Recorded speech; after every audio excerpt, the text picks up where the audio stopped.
No, no, no.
Whereas by proclamation dated the first day of September 2023, issued under subsection 1 of section 52 of the Constitution of Grenada, Parliament was prorogued on the 4th day of September 2023. And whereas it is provided by subsection 1 of section 51 of the Constitution of Grenada that 8th session of Parliament shall be held at such place within Grenada and shall commence at such time as the Governor General may by proclamation appoint.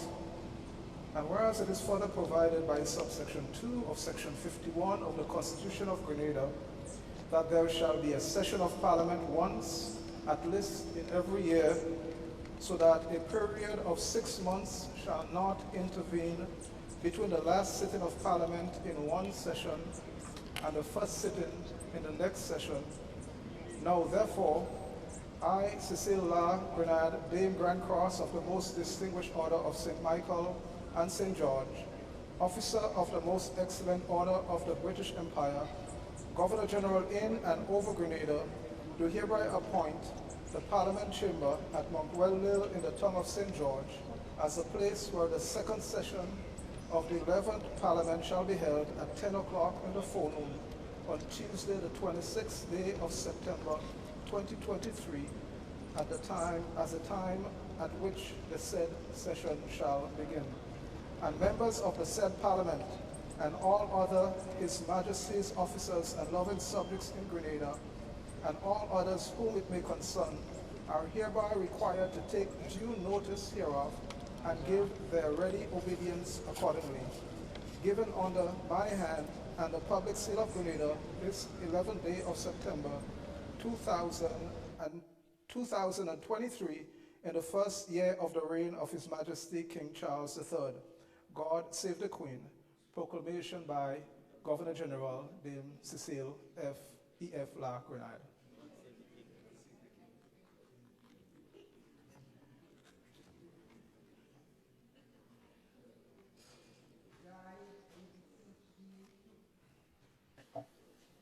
Almighty God, members of both houses, that they may wisely deliberate for the good of this country and for the glory of thy holy name.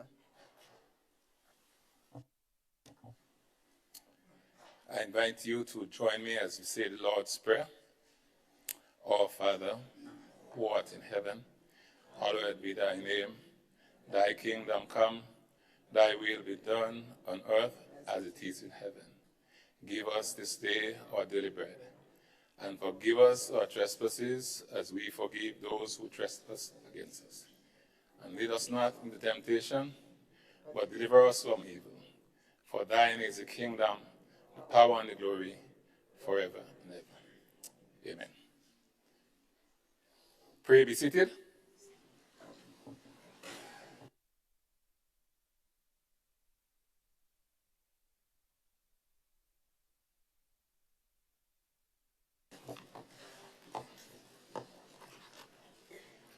Is it your wish, honorable members, that the houses do now adjourn during pleasure to await the arrival of Her Excellency the Governor General?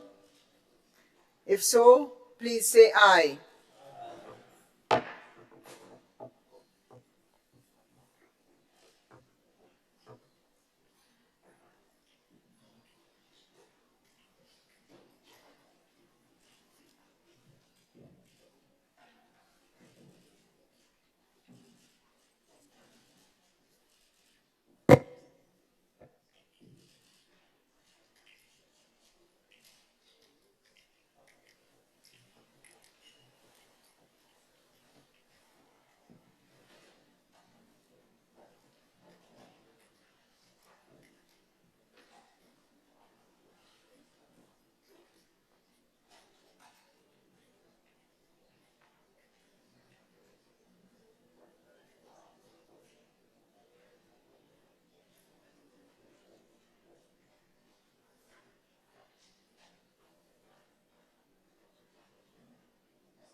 Honorable members and visitors, the houses are now back in session.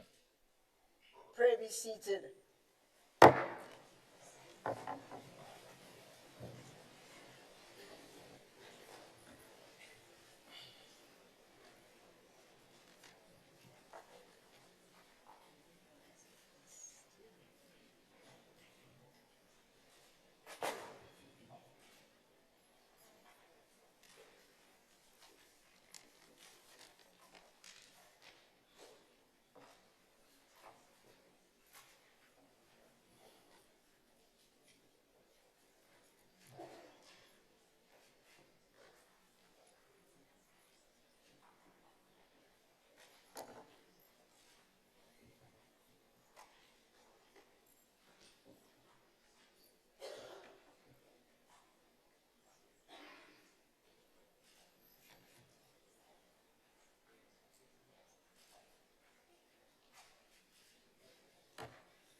Of our beloved nation. Undoubtedly, my government has made remarkable progress in advancing its progressive and inclusive transformative agenda. Today, as we stand on the cusp of our 50th anniversary as an independent nation, we are energized and excited about the future. Even in the face of global economic uncertainties, we remain confident that together we will continue to thrive and prosper as one people, one nation under God. Madam President, Mr. Speaker, as we approach 5 decades of independence, our theme for this session of Parliament is Forward into 50, reflecting on our past, solidifying our future.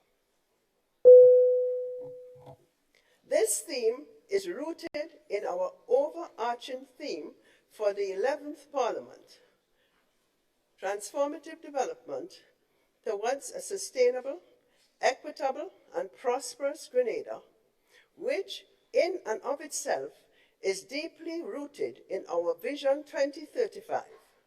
Grenada, a resilient and prosperous nation with a conscious and caring citizenry, promoting human dignity and realizing its full potential through sustainable economic, social, and environmental progress for all. With God's grace, we have been diligently working side by side to lay the foundation to commence the transformation to build a better Grenada for all. Our focus in this session of Parliament is to continue building the foundation while consolidating these hard-earned achievements and redoubling our efforts in areas where progress has been slow. Celebrating our Jubilee anniversary. Madam President, Mr. Speaker, on February the 7th, 2024, our nation will attain 50 years of independence. This is a defining achievement in and of itself, a testament of the strength, resilience, and the unwavering spirit of our people. We will mark this historic milestone with a year-long commemorative celebration of events, projects, programmatic and policy initiatives truly befitting of our Golden Jubilee, and which will be designed to have positive legacy impacts on future generations of Grenadians. The 50th Anniversary Committee has already announced some of these initiatives, including the issuance of a 50th Anniversary Independence commemorative EC $50 note. Secondly, for the first time, the declaring of 19th of October as a national public holiday in solemn recognition, reflection, and appreciation of the tragic sacrifice and martyrdom of Prime Minister Maurice Bishop, his cabinet colleagues, and the citizens of Grenada who lost their lives on October the 19th, 1983. Third, for the first time, the naming and celebration of our national heroes. Fourth, the renaming of our national landmarks. And fifth, the introduction and teaching of Grenadian history in our schools, which began in the new school year.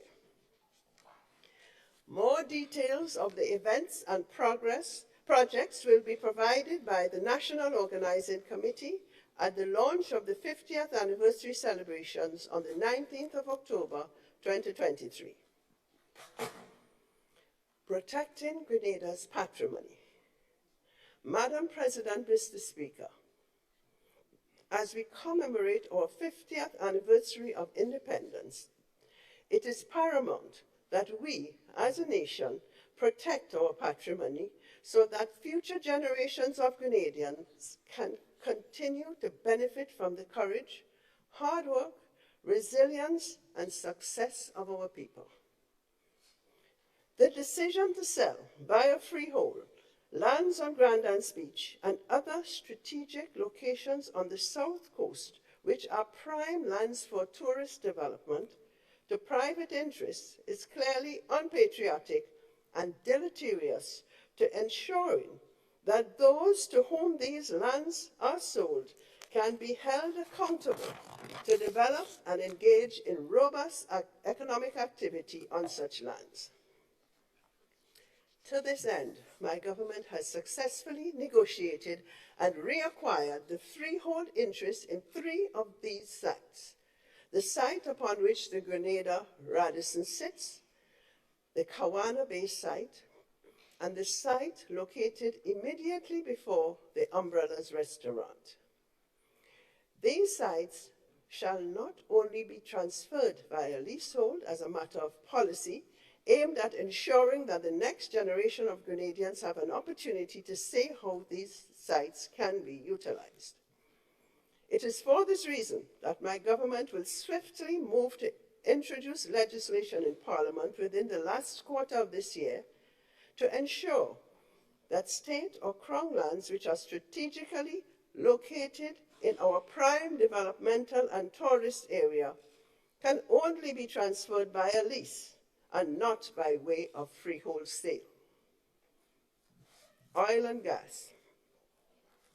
Madam President, Mr. Speaker, as of today, we are yet to solve the mystery of Grenada's offshore oil and gas reserves. Very little records can be found anywhere within the government, and our technocrats within the ministries and departments have very little information on this matter. In essence, upon assuming office, my government was not provided with any transition report or any files on Grenada's legal or contractual obligations or Grenada's progress in relation to its oil and gas reserves. Madam President, Mr. Speaker, this situation is untenable and completely unacceptable, and my government is committed to doing all within its power to unearth the mystery of Grenada's oil and gas status. To this end, my government has established a technical working group chaired by a past Minister for Finance, Mr. Nazim Burke, and comprised of distinguished Grenadians, including Mr. Rodney George, Mr. Richard Duncan, Mr. Raymond Nurse, and the Office of the Attorney General, represented by the Solicitor General, to investigate and to do what it takes to demystify our oil and gas situation. The mandate of this technical working group is to fully assess Grenada's hydrocarbon potential and, if found to be commercially viable, devise a strategy and action plan to explore, develop, and monetize it for the benefit of the citizens and the patrimony of our nation. Madam President, Mr. Speaker, my government's strategic priorities for this session of Parliament are: 1. Citizen safety and national security. 2. Education and skills development. 3. Youth empowerment. 4. Health and wellness. 5. Agriculture, food and nutrition security. 6. Energy transition and environmental sustainability. 7th, foreign policy and trade. 8, restoring the public service integrity, maintaining industrial peace. 9, housing and community development. 10, economic growth and job creation. 11, the creative industry. 12, physical and digital infrastructure. And 13, the blue economy. Citizen safety and national security. Madam President, Mr. Speaker, a safe, secure, and peaceful Grenada is a fundamental pillar of our way of life, and without it, much of our transformation agenda will be brought to a screeching halt. My government is committed to preserving our long-standing record as a low-crime nation and one of the safest places in the Caribbean. While not unique to Grenada, the recent increase in violent crimes involving the use of firearms is a major concern for each and every Grenadian, both at home and in the diaspora. As a peaceful and loving citizenry, we must do everything in our power to nip this trend in the bud. In this regard, my government has established and will convene a National Security Council whose mandate will include to consult widely with Grenadians across all sectors to assist with the creation of a national security policy and strategy to improve and strengthen our national security architecture. Madam President, Mr. Speaker, my government will introduce CCTV cameras across public spaces and other vulnerable spots across Grenada, Carriacou, and Petit Martinique, and the required legislation to ensure that the footage from the CCTV cameras can be used as evidence in court proceedings to successfully prosecute criminals. This proactive measure will help enhance surveillance, deter criminal activities, and promote a safer environment for all our citizens. My government will also move swiftly before the end of the year to amend the Firearms Act to provide much stiffer penalties for persons convicted of possession, trading, or use of illegal firearms. A number of important initiatives will be taken by my government related to the Royal Grenada Police Force, the RGPF. We are committed to fostering a more inclusive and responsive approach to law enforcement. To this end, we will initiate a consultative process engaging various sectors of our society to solicit their valuable input on how policing can better address their specific needs. This inclusive dialogue will enable us to develop a more effective and community-centered law enforcement strategy that reflects the concerns and priorities of our diverse citizenry. Having recognized the importance of effective human resource management and succession planning, my government has appointed a human resource manager and a planner for the RGPF. This historic and strategic decision is aimed at optimizing the efficient utilization of our human resource capital. These professionals will play a crucial role in ensuring that our officers are well supported and the RGPF can continue to evolve and excel in its mission. Recognizing the challenges and trauma that members of the RGPF may encounter in the line of duty, my government is fully committed to their well-being.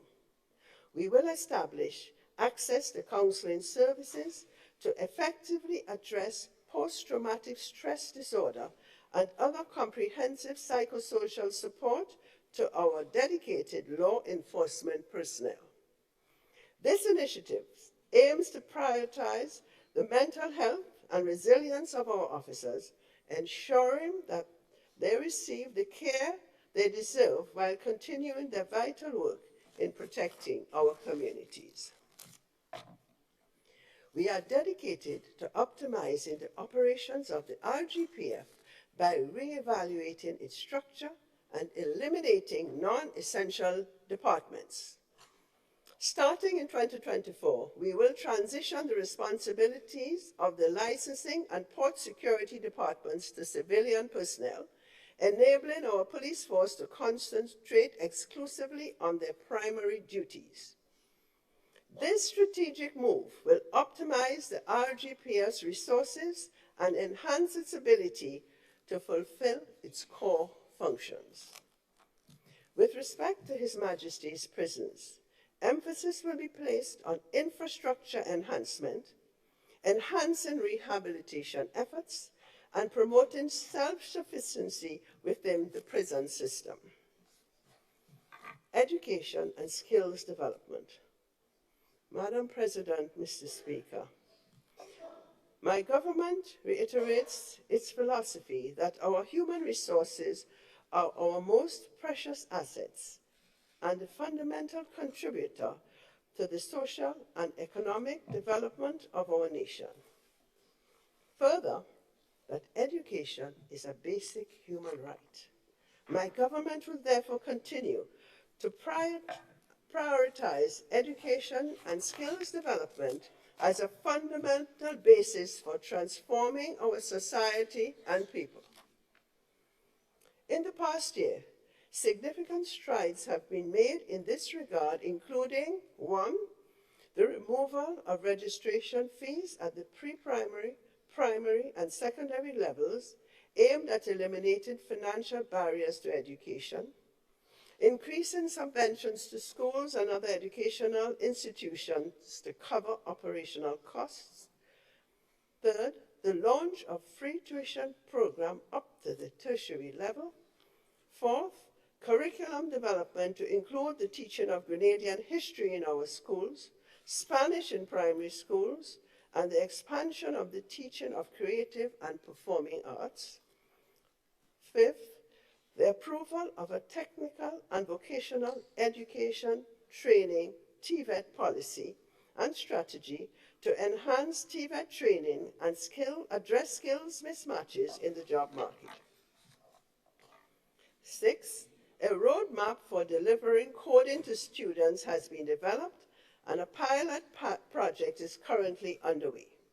Seventh, the Healthy Smart Nutrition Program strategy has been developed, encompassing interventions in physical education and improved nutrition through local, healthier foods. To further transform the education landscape, my government will prioritize the review and amendment of the Education Act to increase the school leaving age to 18, the implementation of the TVET policy and strategy, the launch of the Caribbean Secondary Education Certificate CSEC reimbursement program, the student loan scheme, the amendments to the early childhood and special education needs policies, among other areas. Youth empowerment. Madam President, Mr. Speaker, youth empowerment is a top priority of my government for many reasons, including the youthful nature of our population. We will therefore continue to place emphasis on creating a vibrant and empowered youth community that drives social, economic, and cultural progress in Grenada, Carriacou, and Petit Martinique. In the past year, significant progress has been made in advancing our youth empowerment agenda. These include successful execution of 4 parish-level and 2 national youth parliaments, where 125 young people had the opportunity to debate on issues of national and regional importance, the successful relaunch of the CARICOM Youth Ambassadors Program, which seeks to integrate the views of Caribbean youth towards a robust and inclusive Caribbean community. In Carriacou, the Progressive After-School Experience Program was launched, an initiative that aims to provide quality education and enrich opportunities for children in the village of Windward, Carriacou. The certification of over 100 participants as part of the Empower program who completed various courses and skills training in Grenada and Carriacou is highly commendable. The reintroduction of cricket competition amongst primary schools and the successful hosting of the Windward Island School Games.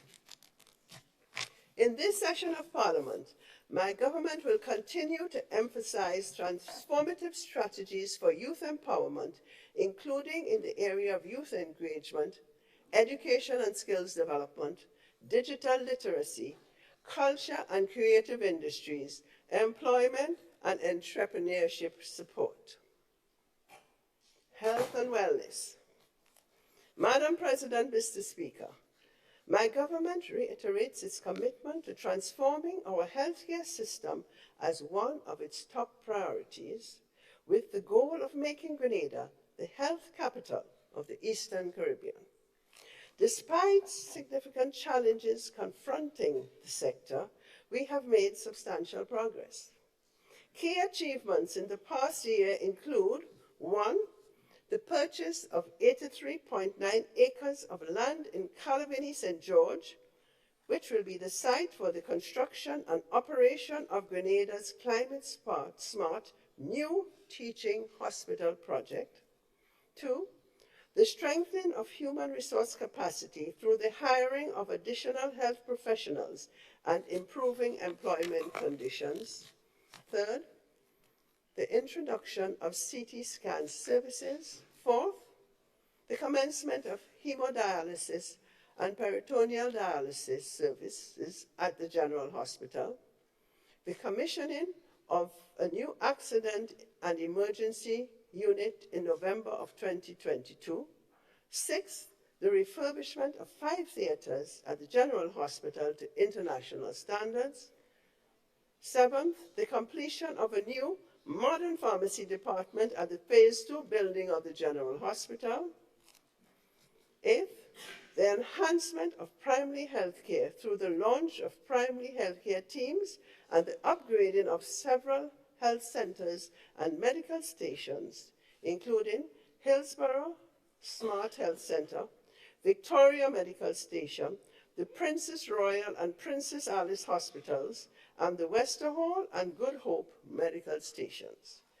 The signing of a Memorandum of Understanding with the McKinney Foundation, headed by its director, Dr. Timothy McKinney, a graduate of St. George's University, to promote women's health and to provide free gynecological and urological health care treatments and services to women in Grenada. 10th, the renegotiation of contractual engagements with the Joint Independent Provider Association, JIPA, for the implementation of the National Health Insurance Project. These achievements underscore my government's commitment in prioritizing the health and wellness of our nation. The focus of this session of Parliament will be to further strengthen human resource capacity and primary healthcare systems and advance the new hospital and health insurance projects. Agriculture, food and nutrition security. Madam President, Mr. Speaker, my government's vision for the transformation of the agriculture sector on enhancing food and nutrition security through increasing local food production and consumption, agro-processing, and other various initiatives. Important advances have been made in this regard thus far. My government successfully mobilized 27 million from the World Bank for our food security enhancement project, aimed at providing increased access to farm machinery and equipment, fertilizers, improved crop varieties, better and higher quality breeds of pigs, goats, and sheep. My government signed a Memorandum of Understanding with St. Vincent and the Grenadines to cooperate on agriculture and food security programs, including crop protection, forestry, livestock, agro-processing, marine resources, and trade. Over 60,000 plantlets were propagated for sale and distribution to our farming communities and in support of the spice replanting project. In keeping with my government's stated policy to invest in emerging sectors, a commission on cannabis legislation and regulation was established to work towards the decriminalization and legalization of cannabis and the establishment of a cannabis industry. Our focus in this session of Parliament will be on consolidating these gains, including accelerating the implementation of the Food Security Enhancement Project to provide direct benefits to farmers and fisher folk, and by extension, our nation. My government will establish 3 animal breeding centres at Laura St. David, Maribor St. Andrew, and Limlair Carriacou. Additional cold storage facilities, commercial ice machines, and training in safety at sea will be provided to our fisherfolk. The implementation of the OECS Food and Agriculture System Transformation FAST strategy to enhance food production, self-reliance, and economic development. The rollout of the integrated landscape approaches and investment in sustainable land management projects on the Grand Bras estate, and the continued implementation of the Youth in Agriculture project.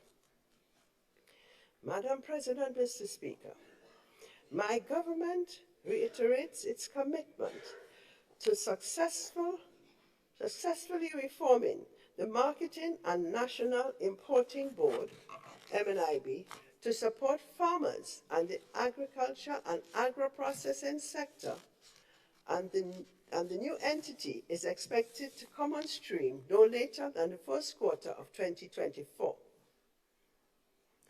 Energy transition, environmental sustainability. Madam President, Mr. Speaker, through strategic alliances with local, regional, and international partners, my government is diligently pursuing its agenda to protect and preserve our pristine environment, including combating climate change and promoting renewable energy. Highlights of major achievements in the past year and strategic priorities in this new session of Parliament include climate resilient training. In October of 2023, key stakeholders will receive training in the Caribbean Climate Online Risk and Adaptation Tool, CORAL, enabling climate resilient decision making. Accreditation to climate funds. My government is actively working on accreditation to the Adaptation Fund and the Green Climate Fund to secure funding for climate initiatives. Resource mobilization. My government, in collaboration with the Commonwealth Secretariat, has completed a resource mobilization strategy. Significant funding has already been mobilized or is under negotiation, including for the Climate Smart Infrastructure Project from the Saudi Development Fund. Moreover, several concept notes have been approved, paving the way for full project proposals to securing funding. Mainstreaming climate resilience. Efforts are underway to mainstream climate resilience across sectors like education and fisheries, with a focus on combating coastal erosion and sea level rise. Renewable energy transition. Grenada is committed to reducing greenhouse gas emissions and is promoting green cooling and renewable energy solutions. The Limla Solar PV project in Carriacou, the Grenada Geothermal Energy Development Project in St. John and St. Patrick, and the proposed energy efficiency project in public buildings are significant steps in this direction. Madam President, Mr. Speaker, my government reaffirms its commitment to reform the electricity sector as quintessential to the transformation of our nation. This will require a tremendous effort given the gravity and complexity of the current situation.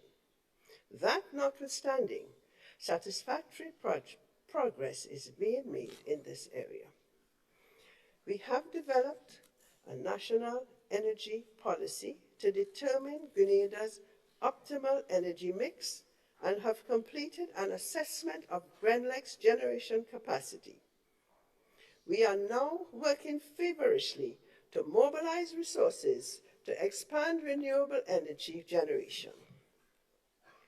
My government is pleased to report that we are at an advanced stage of negotiations in securing funding for a mega solar PV system at the Maurice Bishop International Airport, which will contribute significantly to reducing our reliance on diesel, the modernizing of our electric grid, and the building of resilience in the electricity sector.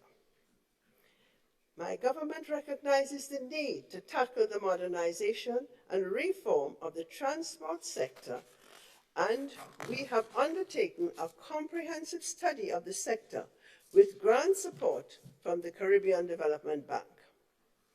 The results of this important study will pave the way for our interventions in the sector aimed at reducing our transportation problems and greening the sector. Meanwhile, my government will continue to incentivize the adoption of hybrid and electric vehicles through concessions and other forms of support. Waste management. The Grenada Solid Waste Management Authority is investing in recycling facilities, color-coded waste collection, and partnership to tackle waste-related challenges. Initiatives for recycling, organic waste, and landfill improvements are also progressing. Foreign policy and trade. Madam President, Mr. Speaker, my government is committed to extensive international engagement as a vital tool in Grenada's foreign policy. Our aim is to promote inclusive, sustainable economic growth and raise Grenada's profile on the global stage. My government will establish an effective cadre of diplomatic envoys to aid in economic recovery and investment generation, thereby broadening Grenada's diplomatic trade and investment options. So far, my government has successfully appointed and trained a new group of diplomats and expanded staffing at missions worldwide. We have appointed 5 sectoral ambassadors and are in the process of establishing diplomatic relations with several African countries. Diaspora outreach is another key component which plans to leverage the Grenadian diaspora's potential contributions to innovation, entrepreneurship, philanthropy, and investment. The establishment of the Grenada Diaspora Advisory Council and the appointment of an ambassador for diaspora affairs underscore my government's commitment to nurturing and enhancing connections with Grenadians abroad. Trade is an area of critical importance for my government as the nation seeks to augment production in the marine, fishing, and agro-processing sectors. Therefore, beneficial trade relationships that provide opportunities for growth and creation of sustainable jobs while simultaneously reducing our food import bill will be explored with a view to expanding and diversifying our export base. Restoring the public service integrity, maintaining industrial peace. Madam President, Mr. Speaker, since assuming office in June of last year, my government has taken decisive steps to restore the integrity of the public service aimed at rebuilding trust between the government and the public. We inherited a demoralized public service caused by years of victimization, low job satisfaction, poor working conditions, a complex maze of ad hoc human resource policies, among other factors. Added to that, the industrial climate was poisoned by mistrust, further compounding the negative impact of low productivity and inadequate quality of service delivery. In the past 15 months, my government has undertaken the following to boost the morale of the public service and the industrial peace in the country more broadly. These include the honoring of the Constitution and the ruling of the High Court to pay retroactive pension to our deserving public sector retirees to the tune of $75.1 million, the payment of $1.2 million in docked salaries to teachers and other public officers, the settlement of outstanding salary increases to workers at the T.A. Marisho Community College in the sum of $10.6 million. The agreement to pay 13% increases to all government employees for the period 2023 to 2025. The agreement on fringe benefits for various categories of public sector workers, the temporary relocation of staff into rented premises, and the introduction of flexible and remote work to address health and safety problems arising out of the poor state of government buildings, the rollout of twice monthly payment of personal emoluments to public sector workers, including statutory bodies and state-owned enterprises, the collective review of the minimum wage in the public and private sector with a view to increasing the minimum wage. This review is almost complete, and the new wages are expected to take place from January 2024. In addition, my government has recently approved the Public Service Regularization Strategic Framework and accompanying guidelines for the appointment on a definitive basis to the public service to guide the regularization of government workers, including contract workers and imanis. This phase of the regularization will commence by October the 1st, 2023. Furthermore, my government has addressed critical HR needs in the public sector to strengthen institutions and improve service delivery to our citizens. My government will continue to prioritize the reform of the public sector to restore public service integrity, improve labor relations, and treasure our most valued resource. Key initiatives will include implementation of a robust capacity building strategy, accelerating the implementation of the regularization strategy, active engagement with citizens through town halls, media briefings, and other means of communications, undertaking a comprehensive review and reforms of our current HR policies. Housing, community development, and social protection. Housing. Madam President, Mr. Speaker, my government has completed a comprehensive assessment of our housing needs. The results are not surprising to my government, which points to a significant deficit in both the quantity and quality of our housing stock across the length and breadth of our nation. Too many of our citizens still rely on pit latrines and do not have access to water and in-house bathroom and toilet facilities. As a caring and transformative government, our priorities are clear on the need to improve the housing and basic living conditions of our citizens.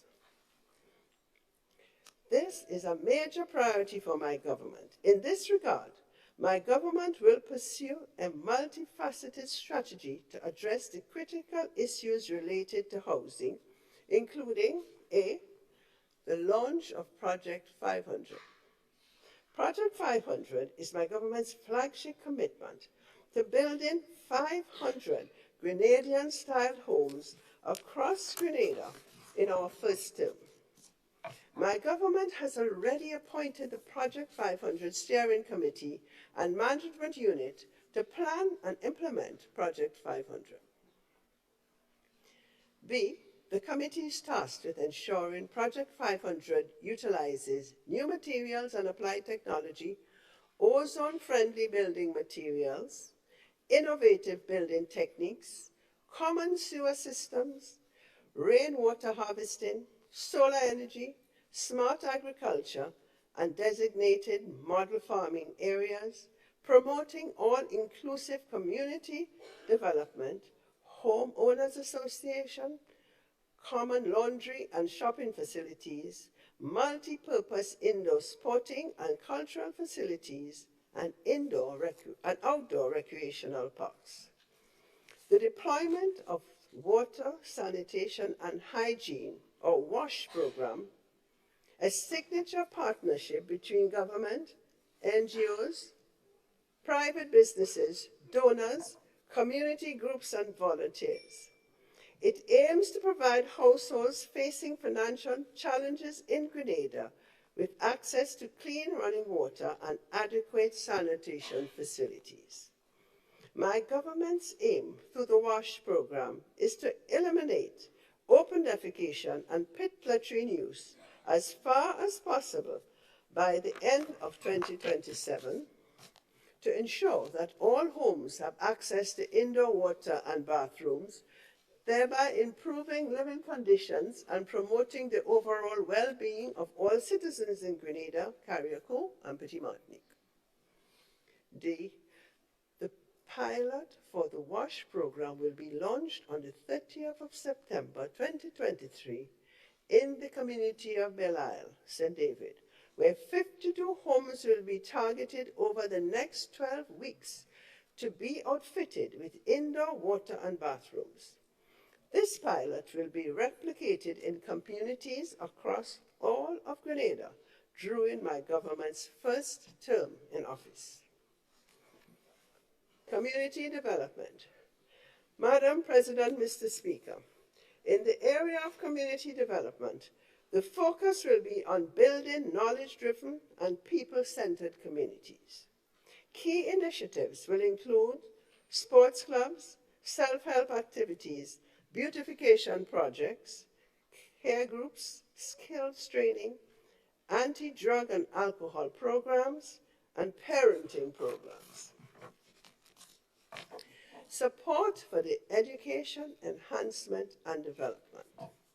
Madam President, Mr. Speaker, the support for education, empowerment, and development, the SEED program, is being refined through beneficiary reassessment and a new assessment tool.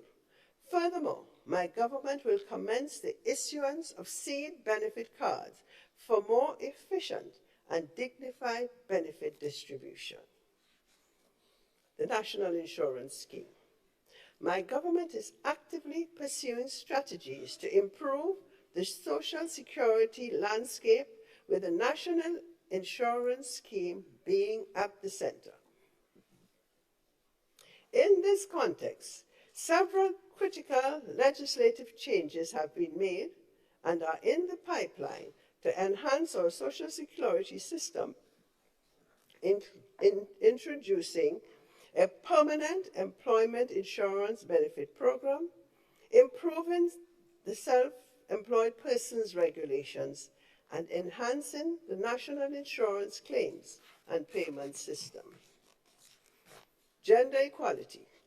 Madam President, Mr. Speaker, my government reaffirms its commitment to the national gender equality. Key initiatives will include increased support for Cedars Home, a coordinated response to gender-based violence, training, and various projects to promote gender equality. My government aims to continue mainstreaming gender and will establish a men's bureau to advance gender equality and social transformation. Added to that, my government will pursue the full rollout of a gender-responsive budgeting in the 2024 budget, cognizant of the differential impacts of policies and initiatives on men, women, and children. Economic growth and job creation. Madam President, Mr. Speaker, my government has been credited for managing the domestic economy well, with the economy on track to expand by more than 5% this year and other macroeconomic indicators showing signs of strengthening.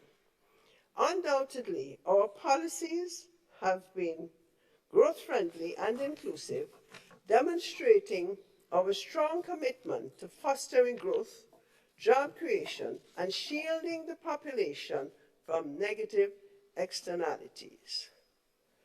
From the removal of VAT on some 19 essential foods and other basic necessities, to the temporary removal of the petrol tax, to the provision of an electricity subsidy for our less fortunate, these measures are testament to the responsiveness of my government to the challenges facing our citizens.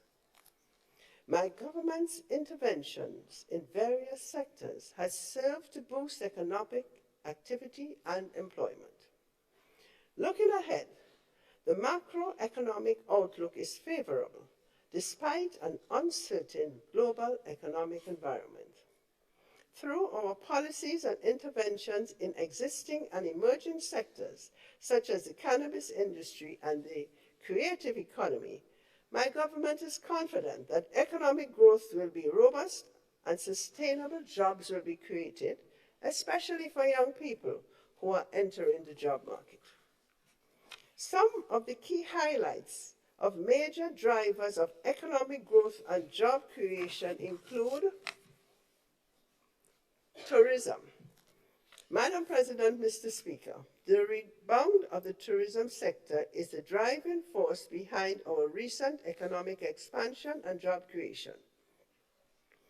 My government will continue to prioritize the transformation of our tourism sector by creating more opportunities, investment, and training and support to the industry. We believe that our policies have boosted investor confidence and will redound to the benefit of our nation and people. My government has resolved several issues in the sector created by the last administration. Permit me to mention one such major issue. The Kawana Bay arbitration dispute was clearly a lose-lose situation, regardless of who prevailed at the International Center for Investment Dispute. Madam President, Mr. Speaker, you would recall that upon assuming office, Grenada faced an arbitration claim in excess of $100 million from the developers of the Kawana Bay project. The site was closed and abandoned with no work taking place. My government, within the first 15 months in office, have been able to settle the matter amicably by the acquisition of the site and the developer's withdrawal and discontinuance of the arbitration claim against Grenada at a cost of $22 million, thus saving Grenada tens of millions of dollars in potential damages should we have lost the arbitration dispute. The amicable settlement of this dispute has paved the way for my government to accelerate the development of one of our most picturesque locations on Grandance Beach. In this regard, my government is pleased to announce that we are in advanced negotiations with a new development to lease the site for the construction of a 5-star hotel, and we anticipate that actual construction shall commence in the latter part of 2024. The creative economy. Madam President, Mr. Speaker, recognizing the significant potential of the creative sector to economic growth and transformation, job creation, and youth empowerment, my government is actively pursuing a deliberate strategy to build out this new and exciting economic stream. To this end, my government has already begun to engage and will continue to harness the creative energies of our creative citizens. In May of 2023, after launching the Office of Creative Affairs, we hosted the very first Creative Economy Symposium to promote the creative economy as a transformative vehicle for sustainable development. This symposium sought to leverage the importance of the creative economy by raising awareness about its potential and challenges, exchanging ideas and experiences, and inspiring synergies and collaborations. The symposium has allowed my government to launch the work in mapping the sector and developing the national cultural and creative industry policy and strategy.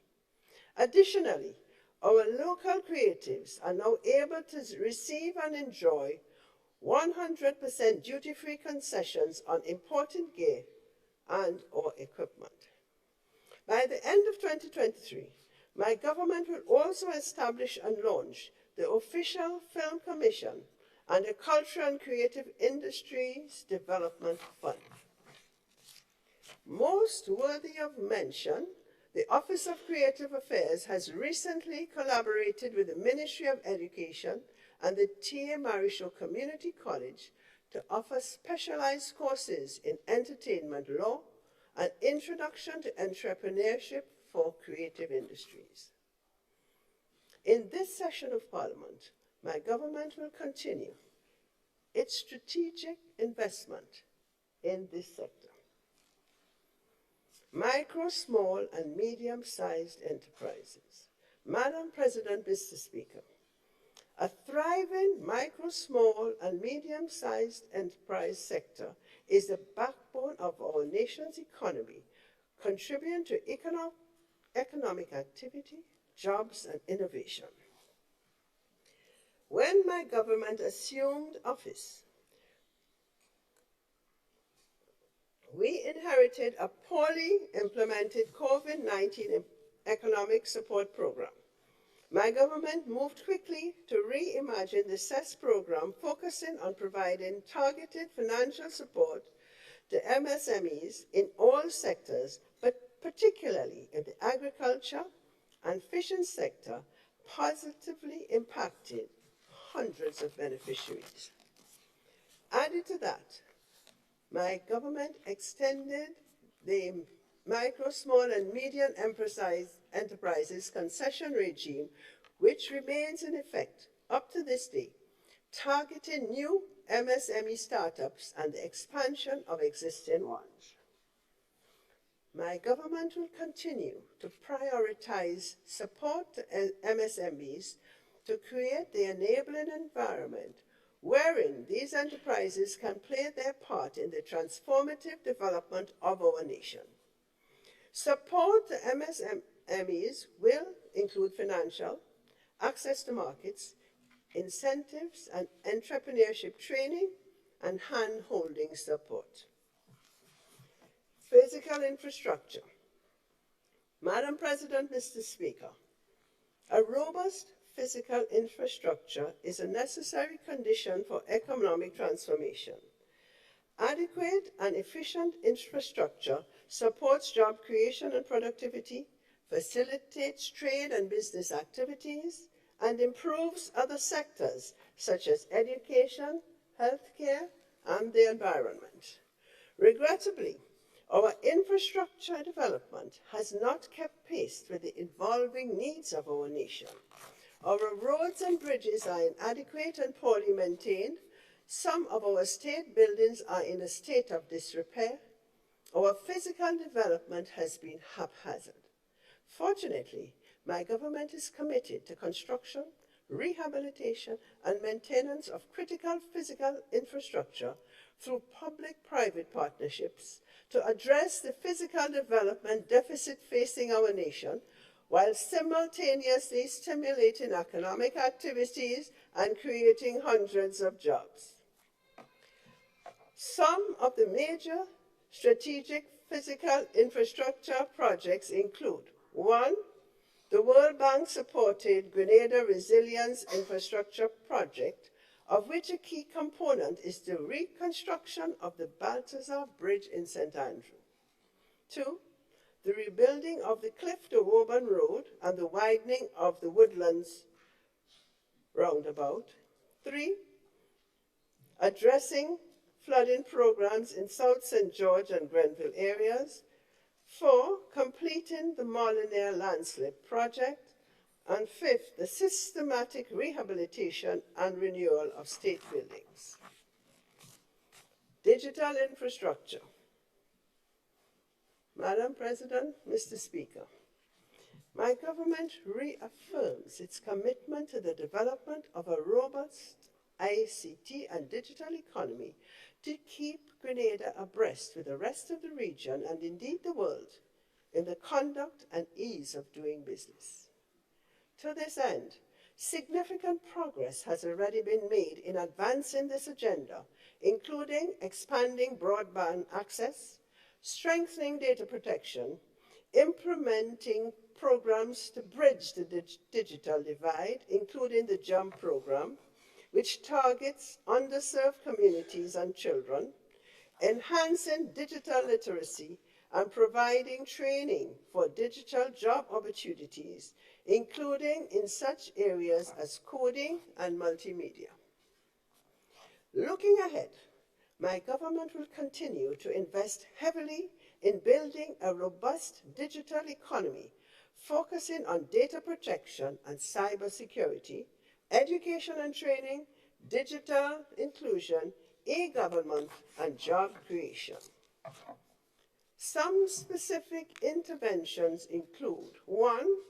the rollout of the initial phase of the new tax system, G-Tax, in the first quarter of 2024, focusing on value-added tax, personal income tax, and corporate income tax installments. Registered taxpayers for these categories of taxes will be able to conveniently file and pay their taxes through a web-based platform, eliminating the need for physical visits, thereby enhancing the taxpayer experience. 2, continuing to work with our internet service providers to establish a network of free wireless access points in every community, school, government office, tourism site, and recreational park.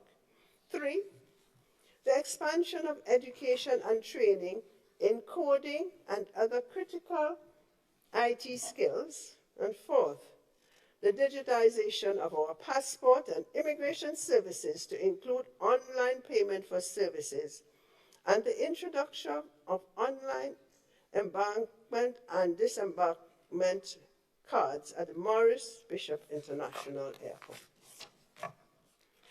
The blue economy. Madam President, Mr. Speaker, my government has long recognized the tremendous potential of the blue economy to broaden, diversify, and generate sustainable economic growth for Grenada.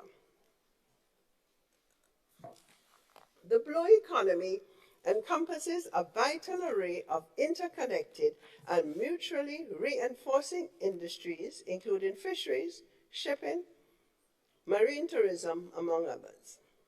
My government reaffirms its unwavering commitment to harness the blue economy, including to position our nation as a processing center for fish exports destined to key international markets. Moreover, we will continue to explore potential opportunities in areas such as aquaculture, waste disposal, marine biotechnology, ocean renewable energy, coral farming, sustainable fisheries, bioprospecting, and marine ecotourism, among others. Carriacou and Petit Martinique. Madam President, Mr. Speaker, my government reiterates its commitment to transform our sister isles into vibrant and thriving economic centers, including tapping into their unique positioning to create unique advancements in the fishing and marine industries. As a government, we can boast of notable achievements in advancing our economic and social agenda on Carriacou and Petit Martinique in just under 15 months. These include 1, completion of preparatory work for a smart mini-complex to house the ministry to enhance service delivery. 2, customer service training in collaboration with the Grenada Tourism Authority.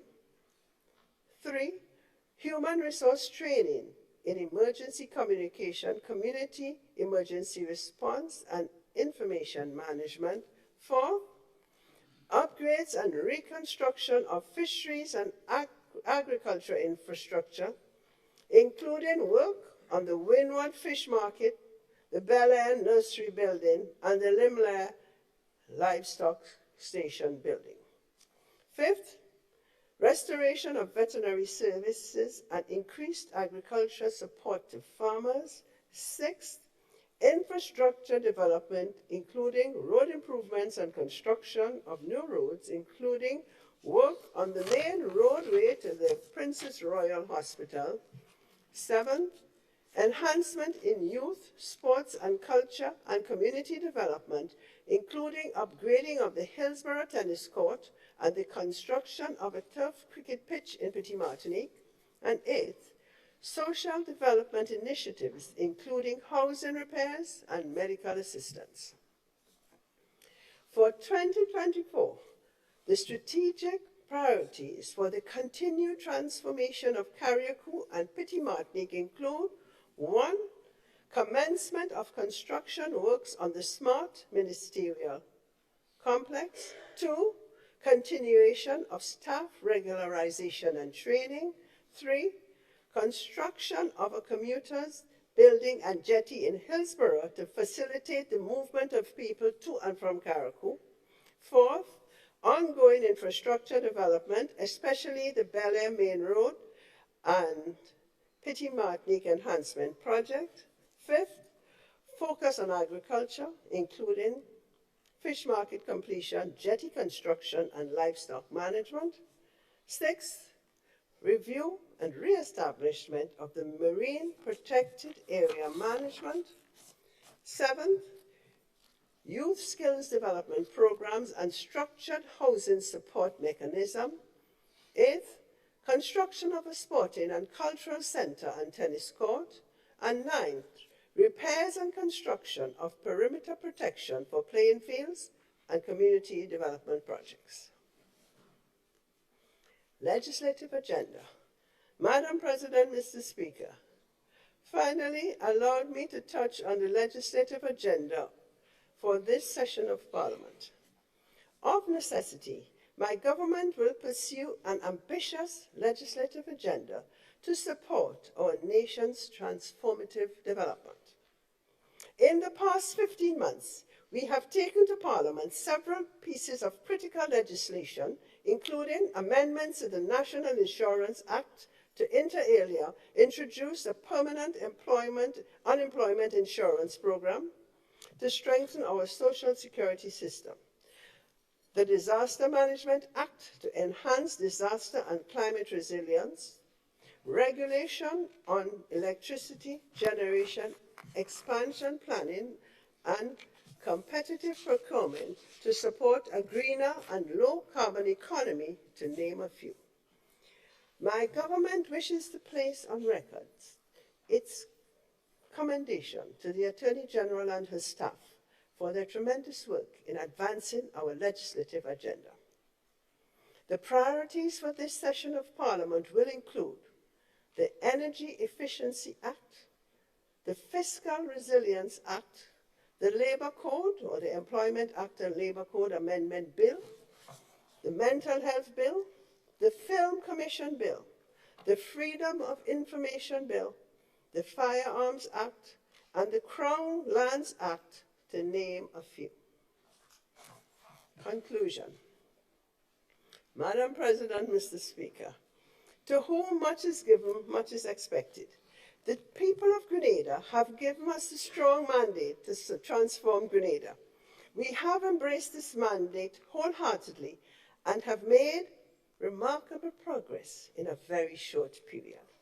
By working together with diligence and unwavering resolve, we can realize a better Grenada for all. In this context, my government reaffirms its theme for this session of Parliament as Forward to 50, reflecting on our past, solidifying our future. Madam President, Mr. Speaker, members of Parliament, in closing, I wish to draw our attention, both individually and as a nation, to the inspiring words contained in Philippians chapter 4, verse 13. I can do all things through Christ who strengthens me. Let us rise to the challenge before us and seize the opportunities that lie ahead for a better future. It is therefore my distinct pleasure to declare the second session of the 11th Parliament open. Thank you, and may God continue to bless us all.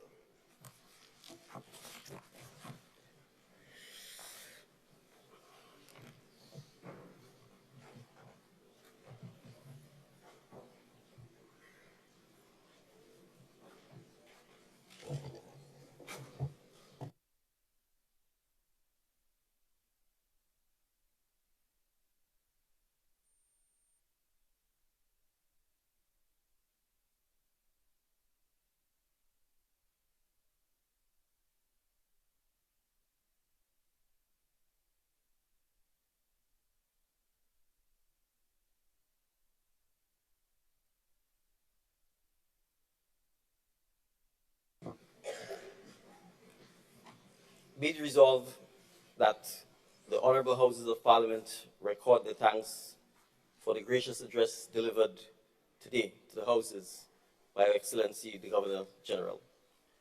Be it further resolved that debate on the address be deferred to a date to be named.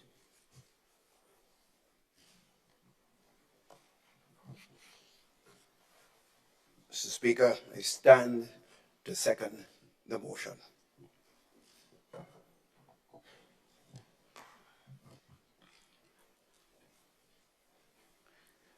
Madam President, I wish to associate the Senate with the sentiments of the motion.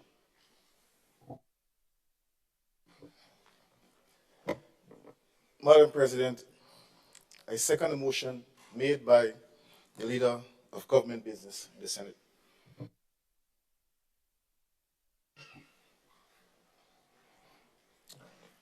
Honorable members of the House of Representatives, the question is that this Honorable House of Parliament record their thanks for the gracious address delivered today to the Houses by Her Excellency the Governor General.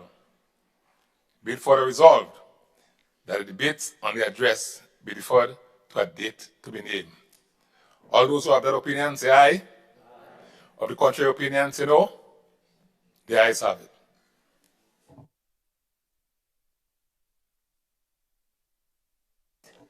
The question is that the Honorable Houses of Parliament record their thanks for the gracious address delivered today to the Houses by Her Excellency the Governor General. Be it further resolved that the debate on the address be deferred to a date to be named. All those in favor say aye. Aye. Those of the opposing view say nay. Well, the ayes have it.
Honorable Prime Minister.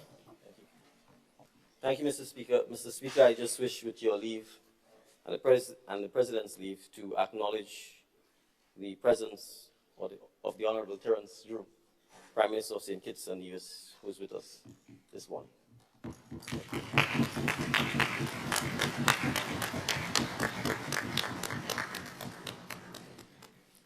Madam President, Mr. Speaker, I beg to move the adjournment of the House's sine die.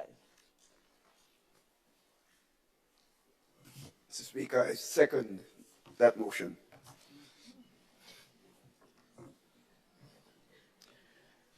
Madam President, Mr. Speaker, I wish to associate the Senate with the sentiments of the motion. Madam President, I second the motion made by Honorable Leader of Government Business in the Senate.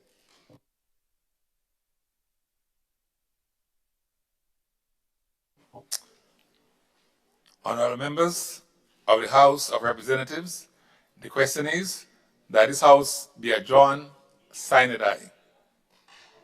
All those of that opinion say aye. Aye. Of the contrary opinion say no. The ayes have it. Indeed, the ayes have it.